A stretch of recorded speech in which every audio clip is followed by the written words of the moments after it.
Assalamualaikum warahmatullahi wabarakatuh. Kembali lagi di channel Guru Sunardi. Pada video kali ini kita akan kembali belajar bahasa Makassar pada bagian ke-10. Pada bagian ini kita akan belajar mengenal rumah adat Makassar dan nama-nama bagian rumah dalam bahasa Makassar. Ini merupakan pelajaran bahasa Makassar kelas 4 sekolah dasar. Bagi kamu yang baru berkunjung ke channel ini, jangan lupa untuk subscribe dan bunyikan lonceng notifikasinya agar kamu terus dapat update video pembelajaran dari channel ini. Di Sulawesi Selatan ini dihuni oleh rumpun suku yang sangat besar. Yang pertama suku Mandar, rumah adatnya itu disebut rumah boyang ya, seperti ini gambarnya. Kemudian suku asli Luwu ya, suku Saluan, suku Balanta dan suku Banggai, rumah adatnya seperti ini. Kemudian yang ketiga suku Bugis, rumah adatnya itu disebut Sauraja. Suku Makassar, nama rumah adatnya itu Balak Lompoa, letaknya berada di Kabupaten Goa, Sungguh Minasa. Gambarnya itu seperti ini. Dan rumah terakhir adalah suku Toraja, rumahnya itu disebut Tongkonang. Nah baik, mari kita belajar bagian-bagian rumah dalam bahasa Makassar. Nah yang pertama itu ada namanya tontongan. Tontongan itu adalah jendela bagian depan rumah atau samping rumah, atau bahkan di belakang rumah itu ada terdapat jendela, itu disebut tontongan.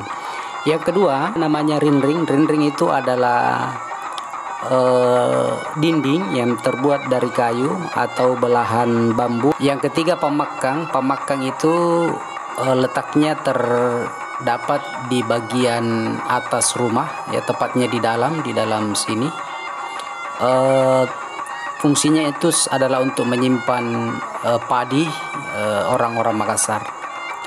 Kemudian ada namanya balap palu. Balap palu itu adalah rumah atau tempat untuk memasak makanan ya. Letaknya itu berada di bagian belakang rumah. Kemudian ulu bala. Ulu bala itu adalah seluruh bagian atas rumah ya, mulai dari depan ke belakang ya, dari atas sampai ke bawah sini, itu namanya ulu bala. Kemudian yang keenam ada namanya siring. Siring itu adalah bagian bawah rumah ya, lantai paling bawah ini. Biasanya hanya berupa tanah saja ya. Orang-orang Makassar dulu itu hanya berupa tanah. Ini namanya siring, bagian bawah rumah, kolong rumah ya, kolong rumah. Kemudian ada namanya timbas sela ya. Timbas sela itu adalah segitiga dari rumah orang Makassar ya, seperti ini segitiga ini namanya timbas sela. Ini timbas sela. Di timbas sela ini biasa menjadi penanda rumah seseorang itu adalah bangsawan atau raja dan rakyat biasa ya. Dibedakan dari timbas sela yang dimiliki. Biasanya kalau raja mempunyai banyak tingkatan-tingkatan timbas sela seperti ini. Selanjutnya ada namanya sapana. Sapana itu adalah tangga ya, yang terbuat dari bambu. Biasanya terbuat dari bambu, itu mempunyai pegangan di samping kiri dan kanannya, terbuat dari bambu. Ini merupakan tangga untuk rumah-rumah raja ya. Kemudian tuka itu nama lain juga dari tangga, tapi biasanya terbuat dari kayu ya, bukan bambu.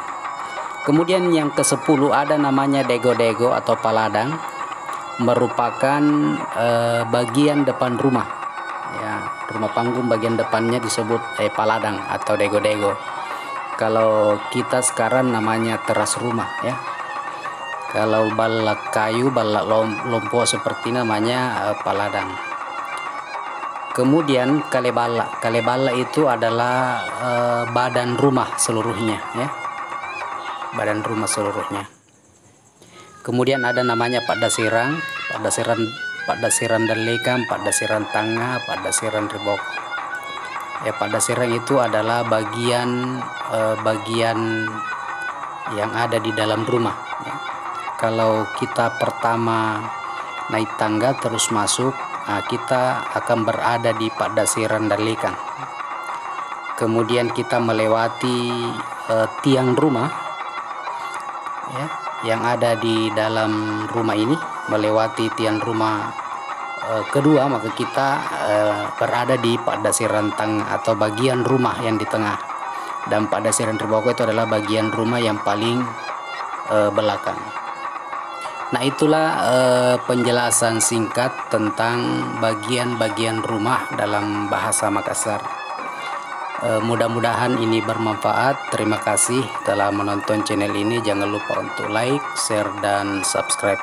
Terima kasih. Assalamualaikum warahmatullahi wabarakatuh.